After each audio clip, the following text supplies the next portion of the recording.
Well, I wish to welcome everybody for coming to this lecture, which is the first lecture in our lecture series of the Ezri Center for this academic year of 2012-13. And it's a great honor to have as the first speaker of this series this year, Professor Reza Afshari, who is a friend, and he was kind enough to let me know that he will be here nearby in the Galilee Institute for a certain period of time. And I, of course, took advantage of the opportunity and asked him to deliver a lecture, give us a lecture, and he was very kind in accepting this. Just for those who are not so familiar with Professor Afshari's work, I would here have a kind of a CV or bio note of his career. He is Professor of History and Human Rights at Pace University, New York, since 1984. He was born in Kermanshah, Iran, finished high school in Tehran, after which he volunteered to enlist in the Shah's Literacy Corps, which is the Sepah Danesh, as those who know the term, that trained young men for 3 months and sent them to remote villages to teach peasant children. He left Iran in 1969, starting his academic studies at the Temple University, where he stayed continuously for 9 years, receiving the BA, MA, and PhD degrees. In 1979, Afshari, then as he describes himself as an adamant Marxist secularist, visited Iran and participated in the revolution that turned painfully Islamist. Some 18 months later, he returned to Philadelphia, deeply disillusioned. It was then that he discovered the value of human rights discourse. Professor Afshari is a member of Editorial Review Board of Human Rights Quarterly, the Middle East Studies Association of North America, and chaired the Committee for Academic Freedom in the Middle East and North Africa of the Middle East Studies Association. Professor Afshari has a long list of publications and is currently working on a book manuscript. It will be a critique of the current scholarship on international human rights. A section of it has already been published, titled On Historiography of Human Rights Discourse in Human Rights Quarterly, Volume 29, for those who are interested. His previous book, titled Human Rights in Iran, The Abuse of Cultural Relativism, was published by University of Pennsylvania. And the topic of Professor Afshari's lecture is the youth in Islamic Republic of Iran and international human rights, relevance of culture and irrelevance of cultural relativism. The floor is yours, and thanks for coming. Thank you for your kind invitation, and thank you for being here. And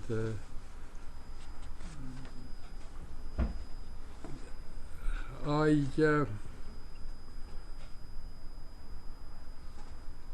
would like to begin with mentioning of a few well-grounded propositions of the international human rights discourse, because this is the only time I will refer to this international discourse. And I would just to remind you, these are the propositions around which we organized our discipline in human rights. The first is human beings have human rights because they are human. As simple as that. Human beings have human rights because they are human. Therefore, by definition, societies, communities, groups, and other entities, by definitions, do not have human rights. Second, a human rights claim is an entitlement. Is that entitlement? A claim is an entitlement. And the United Nations Universal Declaration of Human Rights empowers the individual to advance claims against the state and as well as against the society. we call these addressees. In a nation state that possesses a viable legal system, a nation state that possesses a viable legal system, independent judiciary, no one needs to advance a human rights claim. All claims become legal claims in a well-established judiciary. Therefore, human rights claims are advanced in nation states, in societies that do not have legal protection and independent judiciary that would deal with all kinds of violations of legal rights. Therefore, the societies that violate human rights are the subject of our discussion in discourse. I always say, half jokingly, half painfully, that when, and I said it in a public forum, when a remarkable Iranian woman lawyer received the Nobel Prize for Peace for Human Rights, Shirin Ebadi, I said, I'm embarrassed, because a very well-grounded society does not need a Nobel Prize for human rights. Only a society is that, so it's essentially, this is a kind of international focus of attention in a society that violates human rights. So I would have preferred for Iran to have Nobel Prize in physics, in historiography, perhaps. Peace, maybe. No, just something that not related to human rights. The most fundamental concept for me that human rights discourse, and this is the last mention of these propositions, envisions a society when everyone is entitled to equal respect and concern. When everyone is entitled to equal respect and concern. Equal respect and concern presents the central concept of the discourse. And then what is fascinating to me is that in a kind of comparative framework between the Shah's regime before the Islamic revolution, before the revolution took place, if we make a kind of comparative framework dealing with how these four propositions that are so significantly related to human rights, how well they understood or perceived during the Shah's regime and how different is today after 30 years of the Islamic Republic. And my discussion with you today, and then we can have a more discussion, a question and answer, fundamentally is that there is an opening in Iran for the acceptance of the human rights discourse. And the best indication, those of you who follow the politics of Iran, the 2009 Iranian election leading to the uprising of the youth of Iran, if you look at that moment, that is the moment as if suddenly a window was open to me. And for the first time, I saw the youth of Iran. And then I was both surprised and pleasantly surprised, and I was also quite shocked that how different this generation is compared to the memories of my generation. This was the most revealing aspect of this. So I kept watching, and there was an enormous coverage. I was not interested so much on the narrative of the reports rather than the visual aspect of these young Iranians in public meetings, in street demonstrations, their body language, their interactions with each other, how they managed to carry days in, days out, their protest movement against. So, and then one significant thing that I paid attention to even today is even more true. During the Shah, we all know, and you probably studied it, I know that I had friends in high school who was a political prisoner under the Shah's regime, as young as 17. There were hundreds of political prisoners in the Shah's regime. They were tortured, they were mistreated, but not as badly as they were later on under the Islamic Republic, but they were political prisoners. And they called themselves political prisoners. Whether they were intellectuals or activists, leftists or whatever, they were political prisoners and they called themselves political prisoners. And others refer to them as political prisoners. Of course, not the Shah's regime. And then if you look at the Islamic Republic in the past 20 years, and in particular in the past 10 years, there are political prisoners, but they don't call themselves political prisoners. They often refer to themselves as human rights activists. And they are referred to by others as human rights activists. The scores of human rights activists identified as such are in prison today. One of them just passed away in prison under very mysterious circumstance.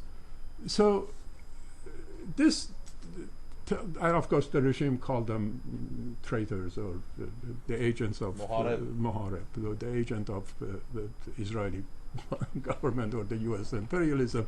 So this is revealing that the self-identification of political activists is human rights activists. So, in this within this framework, I was thinking about what to offer you here that would be less boring and more meaningful. Is that why the discrepancy? Why?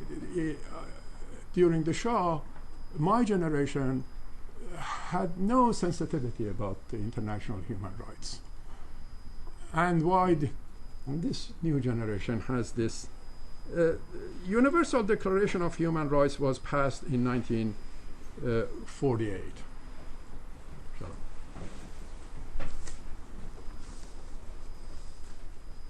Universal Declaration of Human Rights was passed in 1948. It was dead on arrival when it came to the third world countries like Iran. It was really dead on arrival. Because for the third world countries, the third world ideologies that dominated countries like Iran, third world ideologies, it could be Marxist Leninism, it could be revolutionary Latin Americanism, it could be nationalism, consequential ideologies, what I call consequential ideologies. Consequential ideologies like Marxism, like organic nationalism, like Maoism, they always promised us that follow these script, we get you to the promised land. We get you to that perfect society. They are consequential ideologies. And these consequential ideologies essentially dominated our political discourse. And therefore, in the entire third world environment, human rights was always had a addressee that was either British imperialism, United States new imperialism. So the addressee for us, for my generation and the generation before me, the addressee for human rights claims, and this is true in Africa, in the Middle East, in Asia, the addressees were always colonial powers. Mm-hmm. We wanted our rights, but this was often the rights assumed in a collective way, in a nationalistic way, and presented at the doorsteps of the US imperialism or British colonialism, because they were the masters. And therefore, liberation movements, the Third World Liberationist movement in Africa or the Arab world. So for a person, for the Shah, as well as for Nasser of Egypt, for them, for us who were under the Shah, we were not really considering the Shah's actions, we were considering blaming what we consider to be his master's actions that violating our human rights. So therefore, in that framework, the human rights discourse doesn't operate. It has no friendly landscape to operate. And that third world ideological perspective essentially was not friendly to the human rights discourse. And then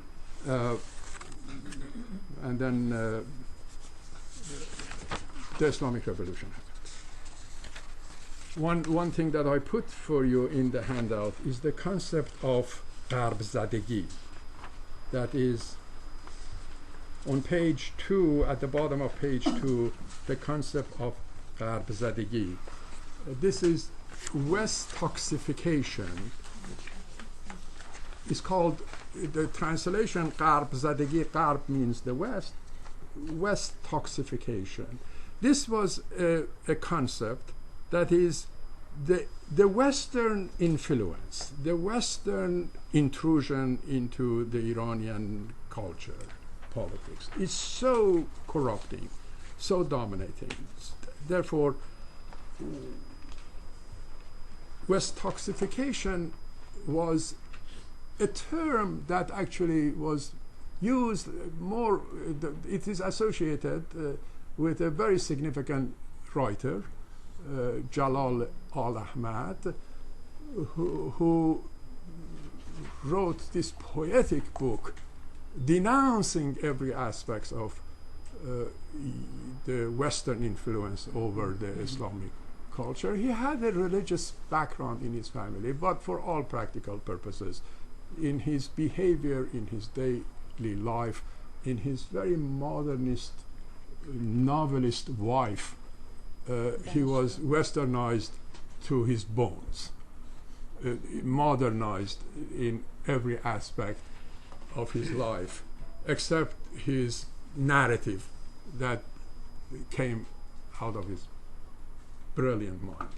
So therefore, this Gharb Zadegi, I would suggest, I'm not the original one here suggesting this, but it combined class, economic resentments, class resentments from the have-nots, the resentments produced by class differences between the haves and have-nots, with cultural religious anxieties.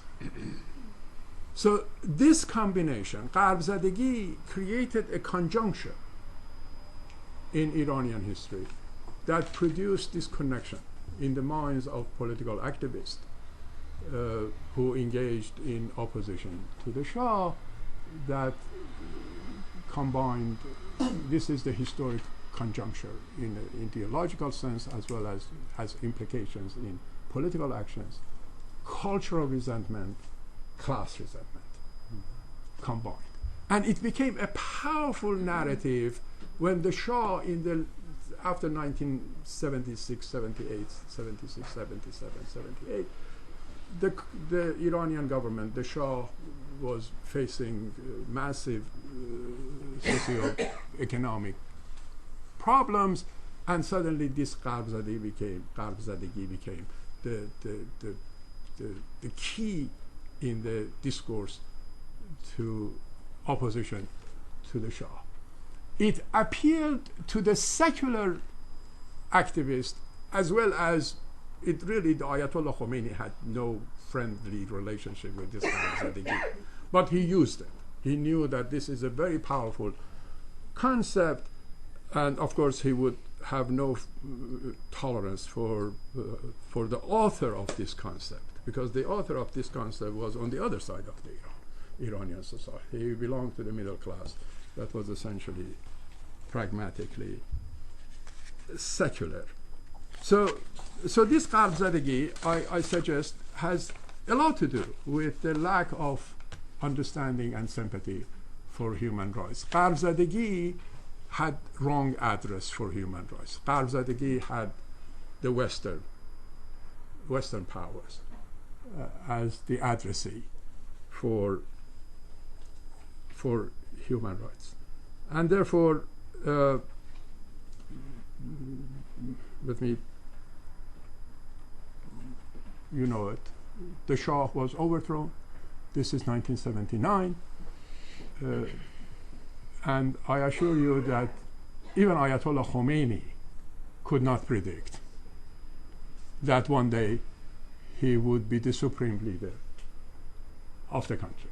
But the dynamics of the revolution, as we watched it, it went through the painful process of reimposition of Velayat Faqih. This is somewhere in your handout. Velayat Faqih, that is the guardianship of the jurisprudence, that is the ulama, the ayatollahs. This is the rule of the ayatollahs, Velayat Faqih. In the absence of the 12th Imam, the Mahdi, Al-Mahdi, the Messiah, the Shia, what do you call it? Messiah is the correct term. That he will come back one day to rescue. This is the 12th Imam in the line of Prophet Muhammad. This is the essence of the 12th Imami Shia. He's coming back. I'm not sure. He's not even calling. Not even tweeting Line or is busy. text messaging. We have a song in Hebrew about that. The Or the Messiah is not calling. He's not calling. It would be, yeah, I heard that. Mashiach לא בא, Mashiach לא מצלצל. Today nobody calls, they text message, so he would probably text messaging. So the Ayatollah comes, establishes the Velayat Faqih, and then, surprise, surprise, it is a brand new chapter in Iranian history. Even he himself really was surprised, to the degree that he has written about that concept, Velayat Faqih, but it's totally alien in the Shia tradition of Iranian Islam. That is, you as an Ayatollah can take over the rule of the government. This is totally against really the foundation of Shiism. But then they masterfully created a narrative, and so it was established. Then if I have a news, so they wanted to re-Islamize, and this is the heart of my discussion with you. They wanted to re-Islamize the Iranian society. And I have a news for you. They have failed. So the Islamic, that is not news. Is it a news for you? No, you know it. You knew it. I know you knew it. The Islamic Republic of Iran has failed in its main goal, to recreate the Iranian society in the image of the Ayatollahs.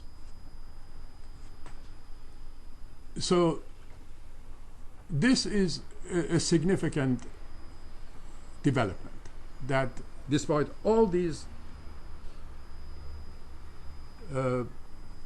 painful experiences on every side of the Iranian society, the Ayatollah's vision didn't work.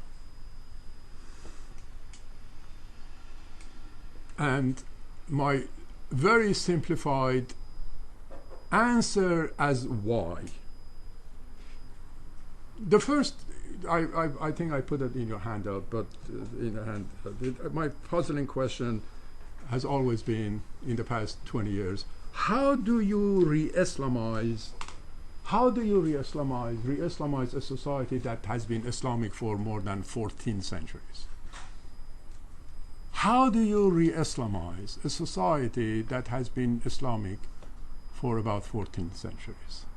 and you re-Islamize it in this new era, whether you call this era modern or postmodern. How do you do that? How do you re-Islamize a society that has been Islamic? And you want to re-Islamize it in this modern or postmodern era. And my answer to you is, you just can't. It didn't work. And my simplified answer, or answering this puzzling question, is that re-Islamization project came to this deadlock, and the failure of the re-Islamization project, the Ayatollah's project, the failure should be understood in terms of the methods and the contents of the re-Islamizing policies, the methodology as well as the content of what they were imposing. So it has to do, the failure has to do with the methods as well as the content of what they were offering to the Iranian society. But then largely also, and in another perspective, the failure should be placed in the context of the intended targets of the re-Islamization. The intended targets. They were very specifically targeted arenas in Iranian society for the re-Islamization. And I would suggest that the changes that had taken place, in the Iranian society since the eras that you are a specialist in, this is the rise of the Babi movement and the Baha'i movement, and the what I call the changes that the capitalist modernity, whatever way you want to define that, the changes that the capitalist modernity has created in Iran since the early 20th century, they could not be undone. They could not be undone. These changes had developed deep roots. Therefore, the Ayatollahs failed to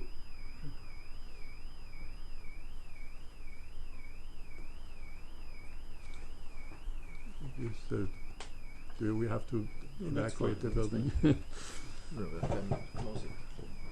It's a car outside.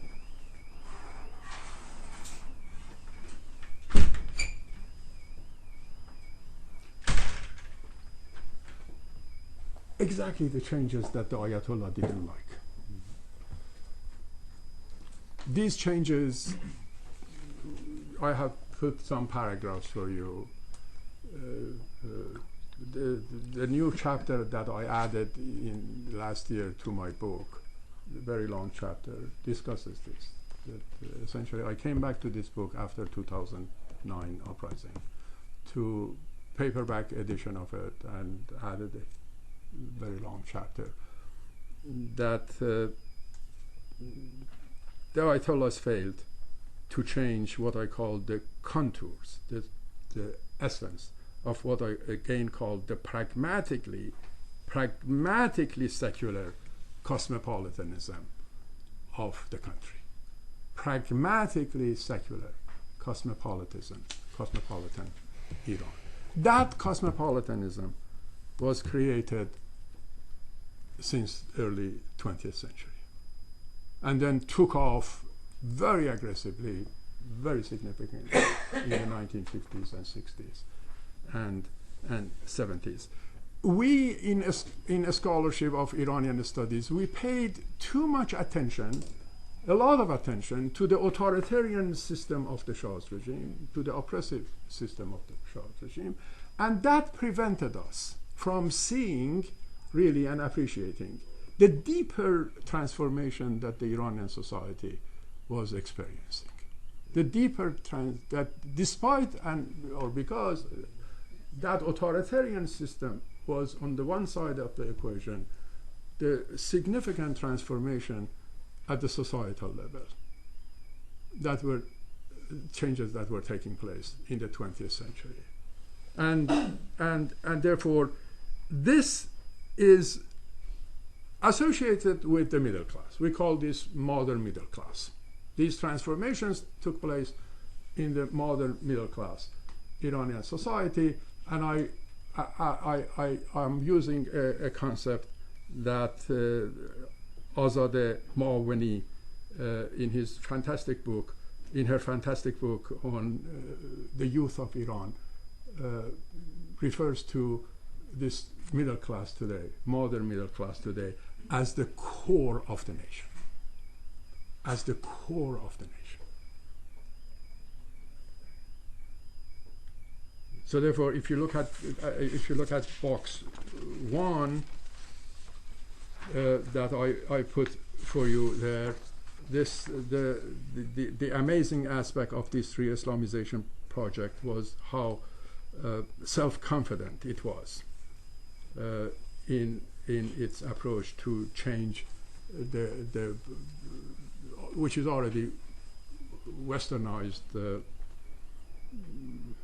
middle class Iranian concept, to purify in the image of Ayatollah this demonic cultural patterns, societal patterns that the Pahlavi Shahs introduced in Iran. And then once they took power, they really, those who were the associates of Ayatollah Khomeini, they went full force. They closed down the universities in the name of the Cultural Revolution.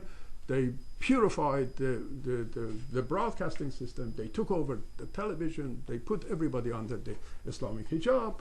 They went to essentially from kindergarten to the universities. The targets were essentially the modern middle class society to re-educate them, to retrain them in an Islamic way.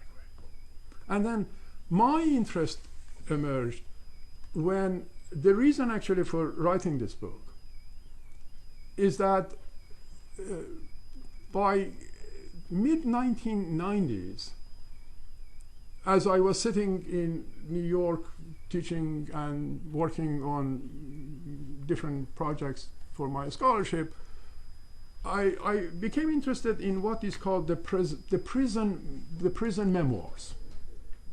The prison memoirs were coming, one by one, not too many of them.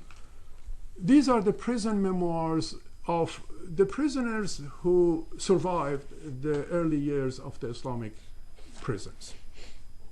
They were in prison, most of them in universities, very young, most of them in the left, most of them secular.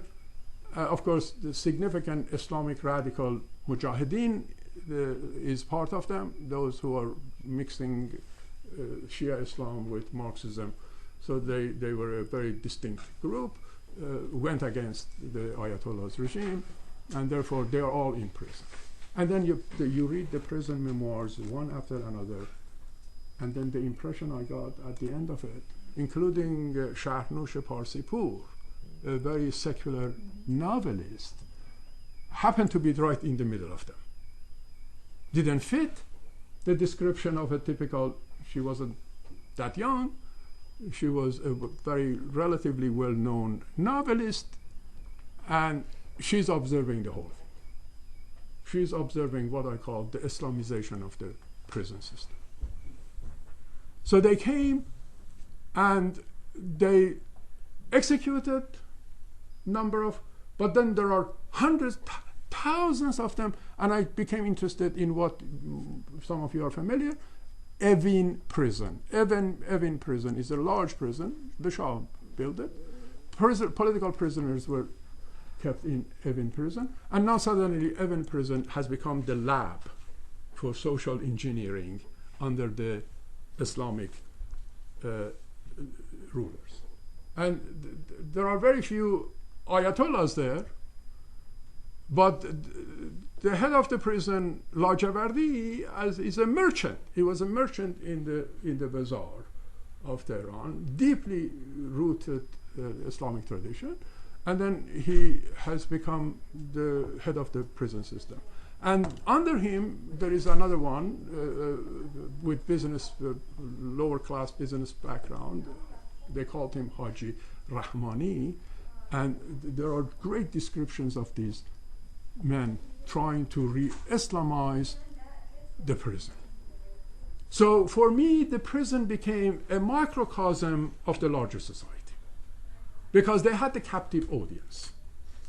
They had the really captive audience. So those who escaped executions, now they are forced, bombarded, days in, days out, by Islamic messages, Shia theology, suffering of Imam Hussein, martyrdom, days in and out with the re-education in the Shia Islam. And these are all kids. I'm sorry, you're not kids, but all your age. That, very impressionist. All of them from Islamic countries, with the exception, of course, the Baha'i prisoners are there. It's a very interesting interaction between the Baha'i prisoners. Not at the top of the leadership. The Baha'i leadership was eliminated twice in the first years of the revolution, but Baha'is who happened to be in the middle of this. And some religious minorities, and then I know in person one Jewish intellectual who was among them. And then they also created a very strange boundaries between Najas and, how do you separate the Muslim from non-Muslims in a space that, and then so this is the microcosm of that experimentation. And then they use torture. They use torture in their re-educational process. I call it re-educational process. You call it brainwashing. And then you see and then they had all the Islamic right terms. They called those who repentant prisoners were called Tawwaban. Those who acted on Tawbah, meaning repentance. So they were large category of Tawwabans emerged. That they are the ones who repentant, came to television, gave interviews that how sorry we are that we went astray from a right Islamic path, and how we are now we have been enlightened, we rediscovered our true Islam. So these are, and we are familiar with this. The Shah had them on television. The Shah had the Marxist-Leninists coming on television saying, you are the greatest king in ever, Cyrus the Great re-emerging under your rule. And therefore, so we know the repentant prisoners, the conditions that you are forced to admit your mistakes. And then I'm very familiar with the history of modern China. I'm very familiar with Maoist, what's called the thought reform, to create proletariat consciousness, to create a new mindset. And therefore, this is not that strange. This is Islamic version of it, and then you have the Maoist version of it, and then so this is familiar. This is familiar. You have the captive audience. You try to, and it failed. And it failed. In prison, as I said, prison was perceived to be actually they referred to this. Lajavardi said, "I have my chance here to show you how you can do this in the larger, society." Torture was used extensively, force, pain inflicted on the bodies. And then I came to my conclusion very easily. That in the process of re-education, in particular this Islamic type, you use the main instruments of the modern nation state to re-educate your society or your prison society you're using the repressive instruments of the contemporary nation state. Torture, all the instruments that you to control over the society, no independent judiciary. You inherited, Ayatollah Khomeini inherited a contemporary nation state in the third world mode, and he used all the instruments that have become available under modern nation state that did not exist before the invention of the modern nation state. So you're using the instruments of the modern nation state to re-Islamize your society, you fail. And the sentence that I think it comes from there is that the logic of the nation state, subverts the logic of the tradition. This is my sentence. If you want to discuss this later on, I will. The instruments of the modern state, modern nation state. These instruments were emerging since at least Reza Shah came to power. So you use the instruments of modern nation state, those tools would subvert the tradition. Therefore, they subvert the tradition, Islam. So they prevailed rather than the message that you want to relay. You cannot, and then you create an environment that essentially created this impasse. They use the instruments of the modern nation state across the board in the Iranian society in order to convince. One of the most fascinating things with reference to my I have a nephew and a niece. Actually, the nephew is now a PhD student in University of California, Los Angeles. He's an engineering genius. He was born in the Islamic Republic. And as I said in my lecture today, he is not impressed at all by the Islamic Republic. And this generation, these two generations of young Iranians, they are not impressed at all. They are not impressed at all. This is the polite way I put it. They are not impressed by the re-Islamization, by the Islamic Republic, the message. And then the most interesting thing for me, the different kind of memoirs, is listening to these kids, the first year in a school, the elementary school, going to high school, how every aspect of their lives were supposed to be controlled by the administration of the elementary school, high school, how they were supposed to cover, especially the girls, and then where they come from? When do they come from? From that middle class, from parents who themselves had gone to high schools under the Shah's regime, had gone through the experience of not observing hijab, had gone through the experience of this capitalist modernization that I talked about, and then this dichotomy, these two spheres, one private in the house and one in public.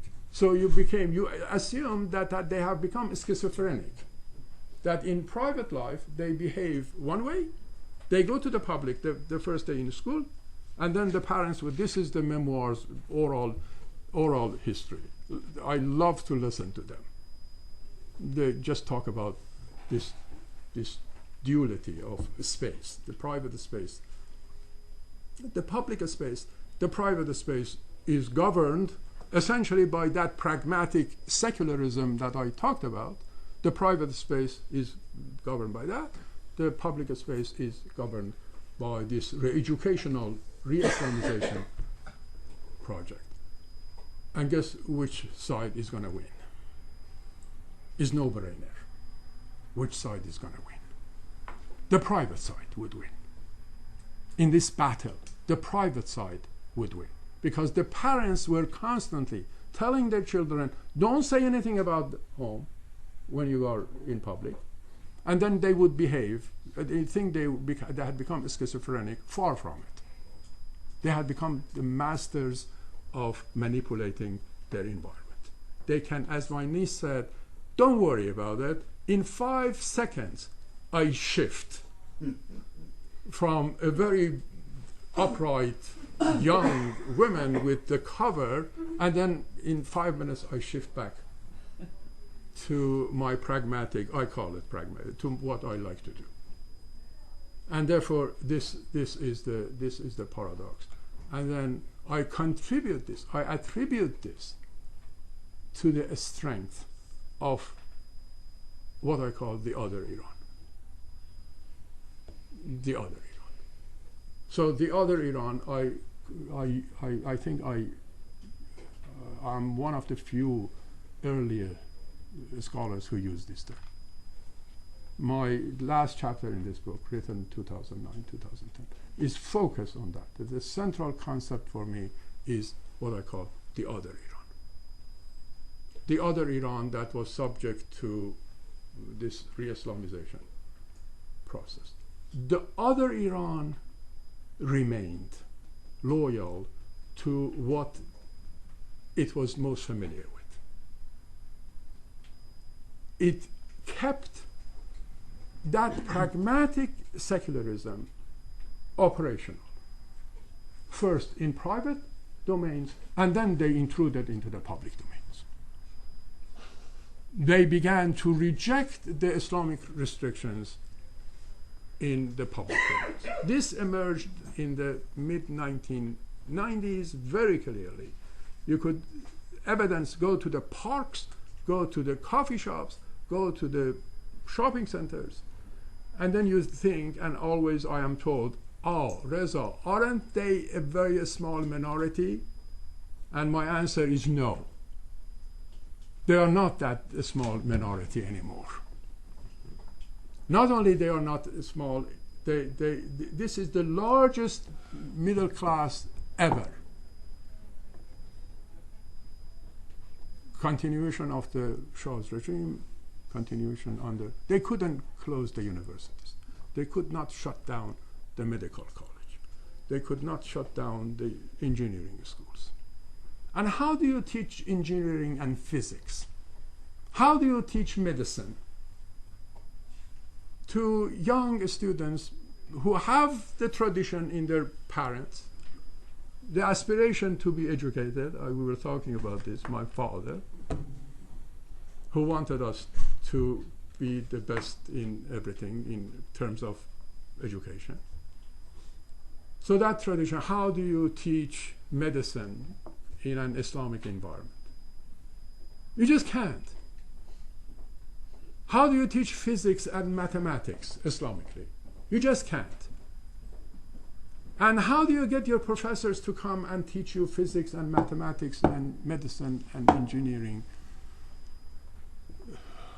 You go to the Islamic centers of learning, or you use what is available to you.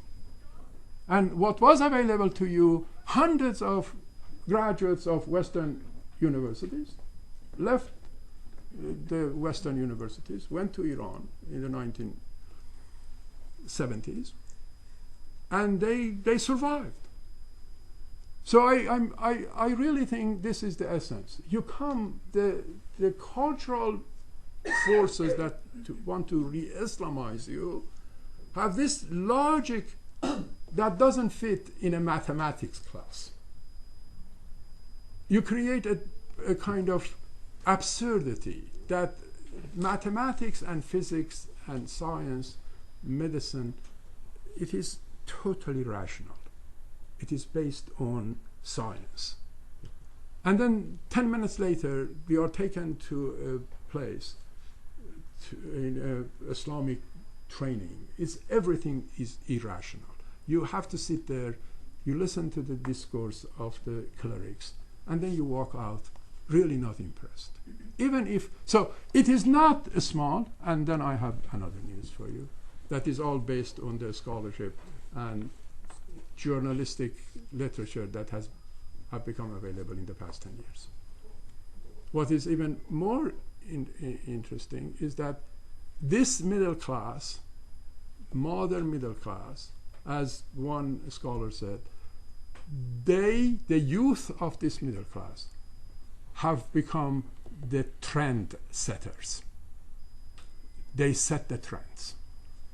They have become the arbiters. They are the ones that the youth of less privileged classes in the traditional neighborhoods, the youth of traditional neighborhoods are imitating the youth of the northern part of Iran in every aspect.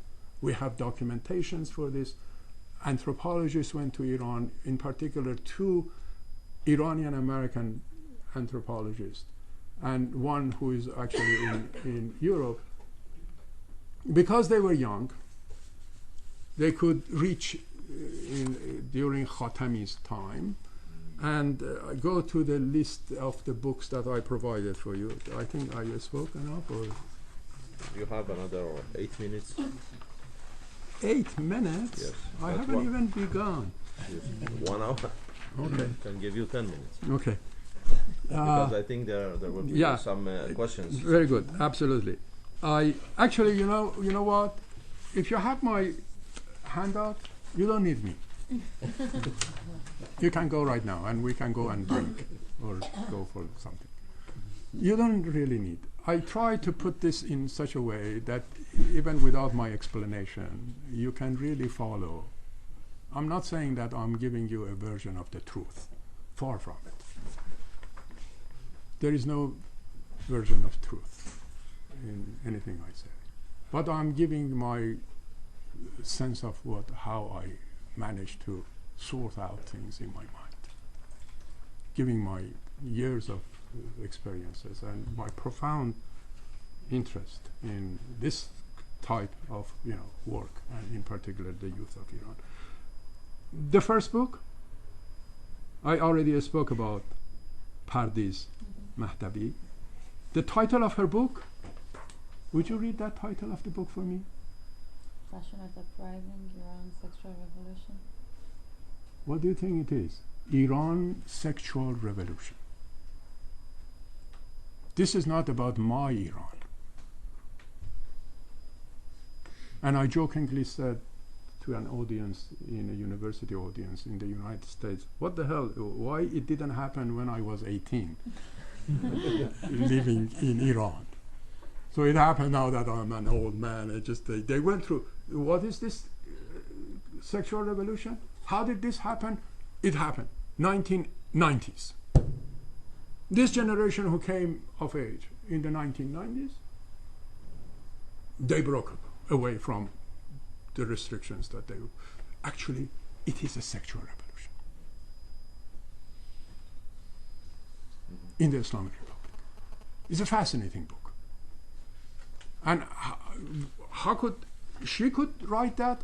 I could not write that book, even if I went to Iran. She is uniquely positioned to write that book because she has access to that youth. She is young. She's an anthropologist, urban anthropologist. She's an Iranian American. She's young. She's a woman. And she's attractive. Sorry about that. Just that is not an issue. But it is really an issue. It is an asset. So when she goes to Iran, and then this phenomenon, the youth culture of the middle class, in relatively well-to-do middle class, and then they take their study seriously, they take their life seriously. And if you ask them, are you a Muslim? the answer is absolutely yes. But then the sun goes down. It is 8 o'clock. In particular, if it is Thursday evening, Sure. then the main preoccupation is what party we are going to. So party, you know what is party? Have you been to an Iranian style party when young are gathering and drinking and dancing and with the music and everything, and then partying, day, nights after nights. Anything goes. Almost anything. How do they get their drink? How do they get their vodka, whiskey, wine, beer? You can discuss that. It's not that difficult at all. They deliver it. They deliver it to your door. Who delivers it? They deliver it. The merchants they pay bribes and they deliver it. They put the alcoholic beverages in the back of the trunk of the car. They come. They deliver to you. Pay them. They go. Can also order blue movies, as we say, whatever. So there is this availability, and then music, dance. That they are connected globally with this global culture. I'm not approving of them. I'm not disapproving of them. Is sexual behavior and this is, she asked these questions. I put the paragraph for you somewhere at the end of the. Is this particular type of behavior political? And the answer is yes.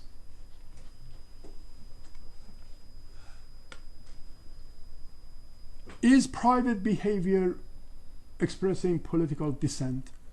The answer is yes. And paradoxically and understandably, this generation of the youth who are setting the trends,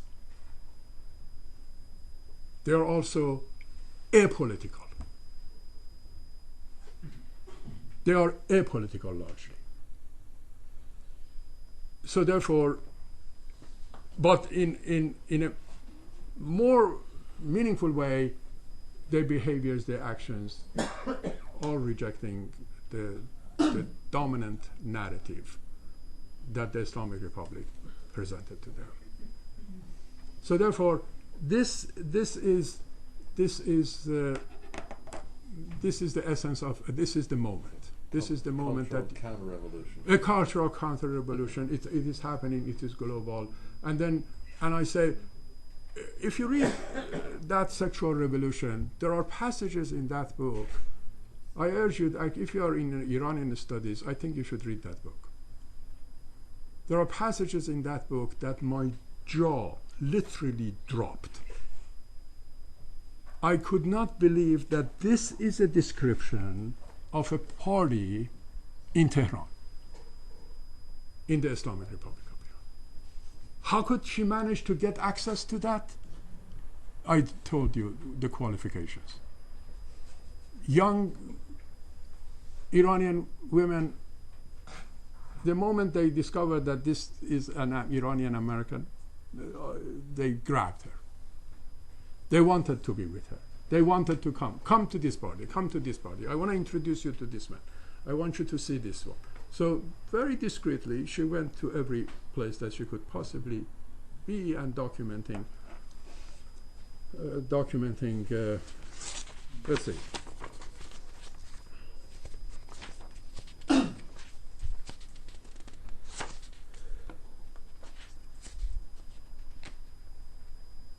A few very, very quick things.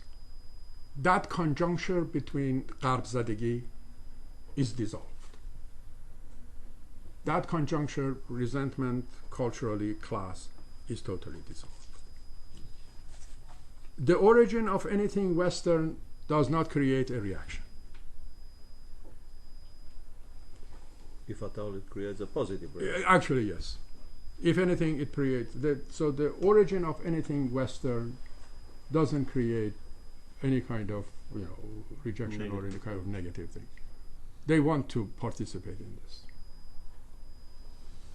And therefore, I call this the dissolving of that conjuncture that was preventing us. So a de facto laïcité has emerged. This de facto laïcité is not anti-religion.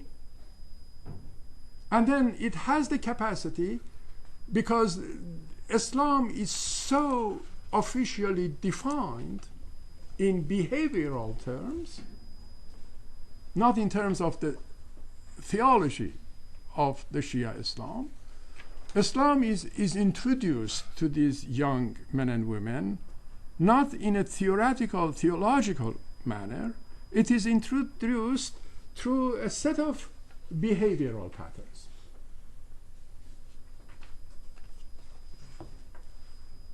And in the everyday lives of dealing with those imposed patterns, the Iranian youth have decided that they don't want this. They are not anti-religion, as I said. They are pragmatically secular. They are anti-clerical. They are anti-clerical because of the fact that, and not necessarily anti-clerical for all clerics. Yeah. I know the families of extent, actually this is still the practice. As a young man and you want to get married, you are on the other side, you are in the other Iran. Who is going to perform the marriage ceremony? They invite a certain category of the clerics. They know who are the clients. They come to your house. They perform the marriage ceremony. And then when they come in, all women put their little scarf here, just out of respect. And the guy knows exactly where he is. He understands the limit of his power. He is there to receive an envelope full of cash, and that's the end of it. He is not to impose anything on them. And they put the drinks aside until he's gone. So therefore, they know exactly how much of Islam they want in their daily lives. They play the game. They play the game. They, what I call in a different context, I think my time is over, but in a different context, I call this, again, not having a judgment, although I'm a secular man. I can't help it. But I'm not anti-Islam, although some people called me self-hating Muslim. Are you familiar with that?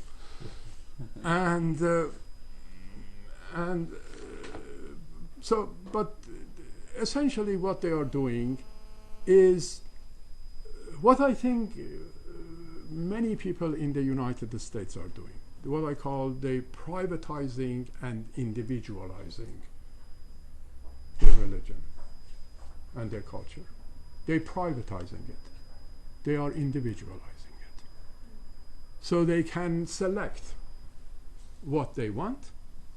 And since the Ayatollahs are the enforcers of the tradition, anything that the Ayatollahs want to impose, they reject, but not even Imam Hussein. Imam Hussein is still Imam Hussein. But they want to commemorate the memory of Imam Hussein. They play the rappers. They dress in black, my style of dress when I was young. So they perform it in their own way, making fun of it. At the same time, I don't believe they have become atheistic. So this privatizing, individualizing Islam in the Shia Islamic culture, privatizing, individualizing, selecting what they want and what they... This is what their parents did. This is what their grandparents did. It creates a kind of secular spirituality that is not anti-religious, and actually is a secularism. It is really pragmatic secularism that is emerging. But it doesn't mean that it closes the door to a religious spirituality. based on Islam. It doesn't close the door. Or it doesn't close the door to any kind of spirituality. Actually, they are searching. We have anthropological evidence. They are searching for an alternative spirituality in a secular concept, in a secular environment. So they are allowed to do this. The last thing I would say, and I really have to say. So how does culture relate to human rights? Why I think that this is an opening for the human rights discourse emerging. Sensitivities to human. That's why political prisoners call themselves human rights activists. Because this experiment, this individualizing and privatizing, it has opened the possibility for cultural change. And I put it in, this is the essence of this book, culture must change for human rights to emerge. And this is global. Culture must change because all the traditional cultures, regardless of where you are, how you acted, all traditional cultures, by definition, had what I call ascriptive categories. They ascribe categories. Ascriptive categories. Gender, religion, age, what have you. Ascribing categories, and those categories defined the social space for that particular category. All traditional societies have ascriptive categories. You have to get rid of those ascriptive categories to open the gate for the notion of equal respect and concern to emerge. The notion of equal respect and concern. The United Nations human rights discourse, and us as the human rights scholars and activists, we assumed, and we are still assuming, that it is the power, we expect that the governments take actions that would change the cultural behavior of their society. We expect the United States government, for instance, to pass civil rights laws in order to reduce the enormous power of racism in the United States. So therefore, the government take actions to reduce the power of what is called unpopular rights. Unpopular rights. Unpopular rights is rights of women are unpopular. Rights of black African Americans are unpopular. Rights of Baha'is of Iran, the Jews of Iran, are unpopular rights. So you take actions, government takes actions to reduce the ascriptive categorization of the culture by passing laws to enforce those laws in order to reduce the influence of the culture. The Islamic Republic did the opposite. The Islamic Republic did exactly the opposite of what the United Nations expected of nation state. They did exactly the opposite. They reinforced the cultural tradition by making the government actually the enforcers of those ascriptive categories. And this was a major, major violation. That is exactly the opposite. I put this in the handout for you. They did the exact opposite. So the evidence, the culture is misogynistic. The culture is, in a way, intolerant of religious dissent. And then the culture, you go to the city of Yazd. In the early years, I'm finished. In the city of Yazd, in the early days of the revolution, there is this vulnerable Baha'i community. The government of the Islamic Republic has not even been created. The Baha'is are now the targets of the neighborhoods, because the government of the Shah removed the instruments of kind of providing security of the Baha'is to the degree that they were provided. They are removed, and the first attacks on the Baha'i communities didn't come from the governmental forces. It came from one stupid cleric mobilizing the neighborhood to go and to attack the Baha'i places, plunder their homes, in certain cases even killing them. And if you find a vulnerable Jewish women, this was the last week. Yes. Isfahan. Last month. Yes. If you find a vulnerable Jewish woman there somewhere, or anything that you see that the civil society, so-called, can, if in the absence of, so it's that exactly the opposite. So the culture, the society is an addressee. The society is an addressee of human rights claims. We address our claims of our Baha'i citizens, of Jewish citizens, of Kurdish citizens. We address those claims not only to the Islamic Republic of Iran as a government, but we address them to the society. And then I have a good news for you. In 2009, with reference to the Baha'is, I didn't hear,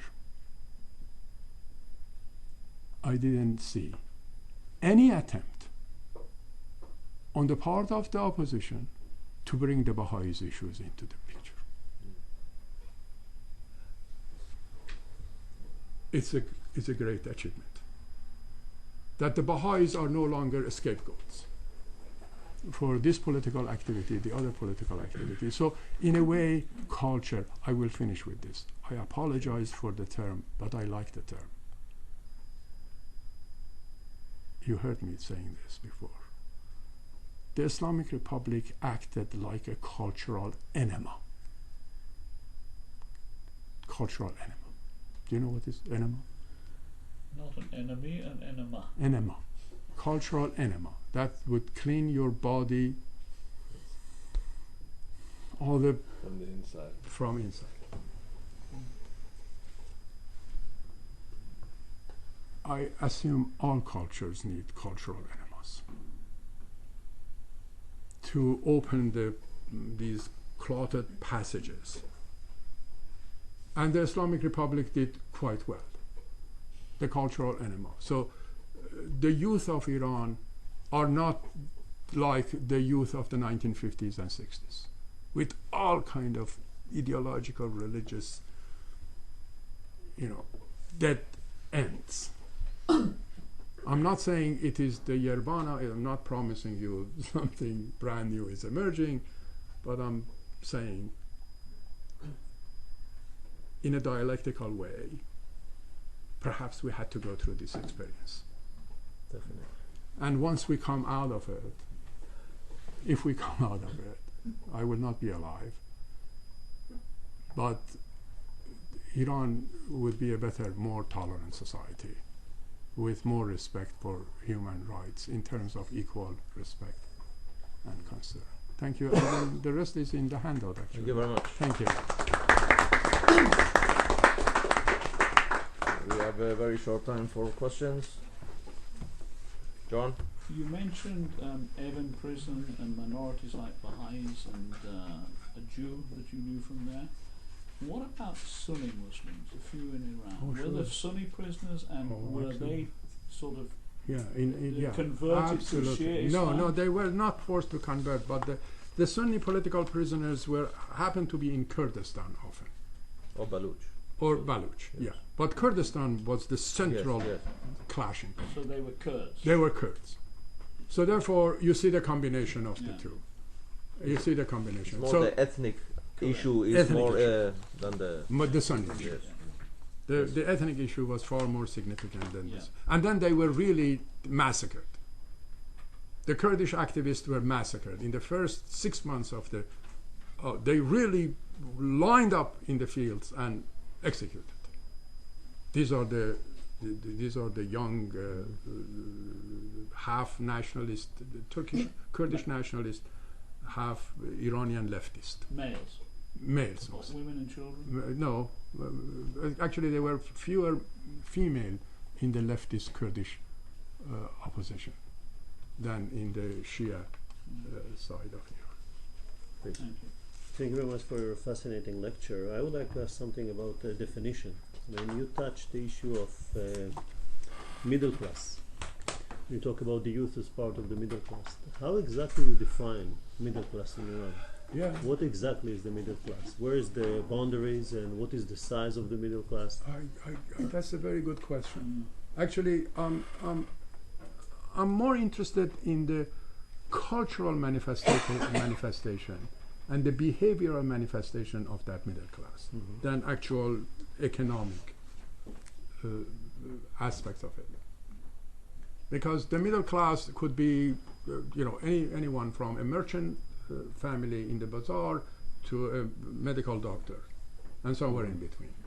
And therefore, it is the more this urban economy developed, the more you created, enlarged the middle class. But for me, the middle class, the secular middle class, is this commitment or this enduring attraction, this enduring appealing sense of what I call pragmatic secularism.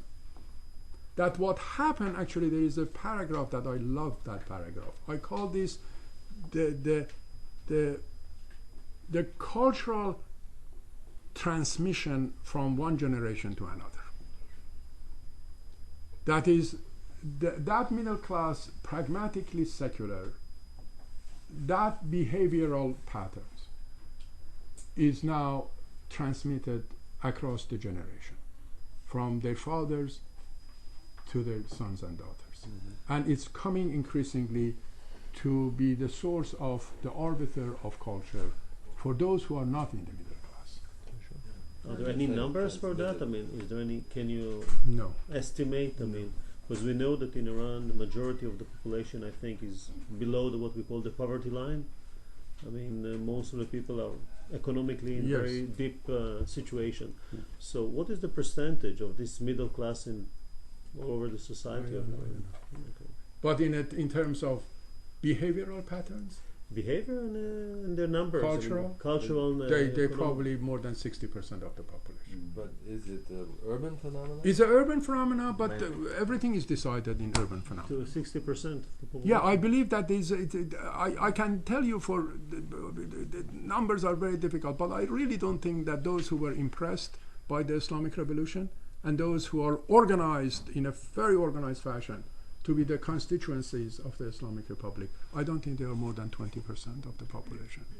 In a very organized way, with corruption running throughout the network. Constituencies that will protect the Islamic Republic as it is structured today. And I think the other Iran, this is vague, but I grant that, the other Iran is the trendsetters. The other Iran is deciding the future of the Iranian society, not the organized. And always the case. Tehran decides the future of Iran. Yep. Not the cluster of villages in Kermanshah or in the Isfahan province. Even Qom? Yeah. Tehran would decide. And Tehran is essentially, this global culture is emerging, the internet. There was this item that Persian is the 4th internet language. And you wonder how. Because I make that we love to write compositions, short compositions. Remember in Shah? Mm-hmm. We love to write short compositions. So they are all, nobody reads my book because it's too long, and I never write anything short. So internet, global value, behavioral patterns. I really don't, you know what? I don't care what the size is. If they're deciding the popular trends in the culture in terms of the behavior. But referring to your question is that, I mean, we have usually definitions of what the middle class is. In Iran is a little bit complicated. Yeah. Of course, Once that's what I'm because asking. once because of the economic situation, many so-called middle class move under. So why they are lower class, or they have a lot of characteristics of middle class, but economically they are now under The poverty line. poverty level. So it's a very But complicated you know issue. what? In a Persian way, I never believed that they are master of earning someone. Of course. But I think the most important issue is it's a very now educated class. Yeah, educated. In a globalized environment internationally. Yeah. So it doesn't mean he can come from a very poor village. Still, he can, tweet or send an email or Facebook and things like that. Then he has the power. I saw some statistics Yes, that sure. the growth of education of women in Iran is Yes, also it's higher than massive. higher than the male. Yeah. Yes. And I That's have an significant. opinion about that if you ask me later in conversation. I don't grant anything to Islamic Republic for that phenomenon. I don't think that, I don't give them any credit. Please. I would like to ask a question. You mentioned that this other Iran, this newer generation of younger people who really chose for themselves this pragmatic secularism, you describe them also as apolitic. Do you believe that in any circumstances they could shift into political action, into the mobilization as trendsetters of the other layers of the population? Yes. The short answer is yes. But they are very pragmatically calculating. Every risk is being calculated. This is my impression of the entire situation. They are apolitical for a reason. They are apolitical because being political is very costly. So therefore, they undermine the system by being apolitical and then doing the job of undermining it.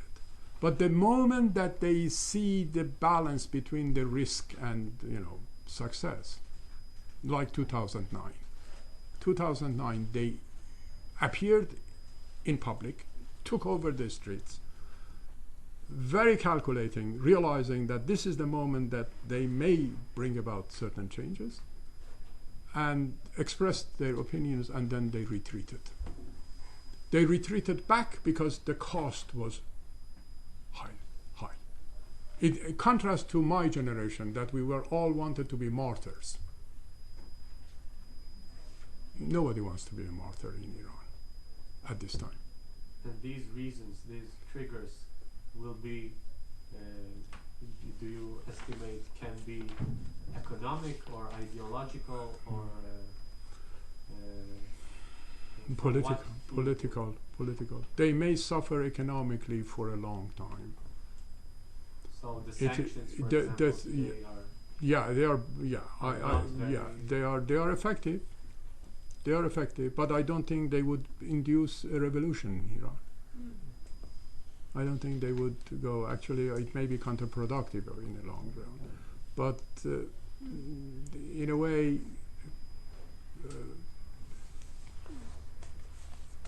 I'm more interested in the fact that actually it's a positive thing for me at this time that they are apolitical at this time. It gives a sense of maturity to them. I like them to be apolitical rather than stupid coming in front of the machine guns. Any more? Yes, Orly. How can you explain this shift in 30 years from a warriorist that go against the Shah, and now we're talking about more, as you said, pragmatic youth that in a way maneuverate between the two worlds and succeeded in establishing kind of a new space, a very comfortable zone for him? How can you explain it? You say very absolutely that they won't go in front of the against the regime, Why? How come? Like, what happened in this last 30 years? They went against the regime. They went. Yeah, again, but then they calculate that it's gonna They're be. They calculating. will pay. Yeah. The price A will be big very. burn, So yes. how come? Why? What happened? How come his generation was ready to pay this price and this? Because in a way we were stupid. And you You were think the, it's the and you were reason? the first. I mean, it was Yeah. the first generation that Yeah. somebody got up to the street in Yeah. modern We Iranian, were- modern You No, don't no. think that it changed the values, probably? No, it is that actually we were the captive of our consequential ideologies. This is the short answer. They're more spoiled. Yeah, because now the consequential ideologies are all have collapsed. Even Iranian nationalism has no that kind of significant, driving force that we can do everything to advance our Iranian nation state. So in a way, I think write a book about this. So no, I just want to conclude So- by saying that as long as they will preserve this comfort zone, you don't see any future change in Iran. No, I see the changes are already here. The changes are But already here. non-violent. Yeah, I think the Islamic Republic of Iran has failed. big time. Big time has failed. So when it disappears, it happens. Send me an email. I will tell you. I give you my address. Is in hell. In hell. Mechanism will We have to finish. So how will the other Iran take over the institutions of power I don't know. in Iran? I don't know. I really don't know. And it depends. It By depends. voting? Or No, by but not. revolution? Yeah, but maybe By evolution, I would By say. evolution, and maybe this generation of the leaders would pass away. Evolution Dawn. of revolution. That's Evolution. The Evolution. Ayatollahs like Khamenei, they would go to heaven, and then the new leadership that is younger will emerge. Probably, you already you have seen that. I'm sorry, Khatami and Mousavi. Mousavi was the last candidate that was cheated. So who is Mousavi? A radical Islamist, the prime minister of Khomeini. And then why his message was so targeted to the other Iran? I have no doubt that his message was targeted to the other Iran, without even acknowledging that how pragmatically secular. They had election headquarters for Mousavi. They played the rappers and hip-hop music in the centers. So the young men and women would go. They played Iranianness of the political side rather than Islamic side of it. So this is Mousavi. So if he had succeeded, what is it doing? The attraction comes from the other side, the other Iran. He has to reach to the other Iran. So he's the first wave in a Is the slow change. yeah. So in a way, I don't know how it happens. This generation, the Ayatollahs would go away, and then within this system, if you agree with me that this middle class, no matter how the size is, are the arbiters of political culture, social values, then I think they would influence the direction of the Islamic Republic once this generation is gone. And then the rest of it, I don't know. Well, thank you very Thank much. you. Thank you Thank you very for much. that. Thank you.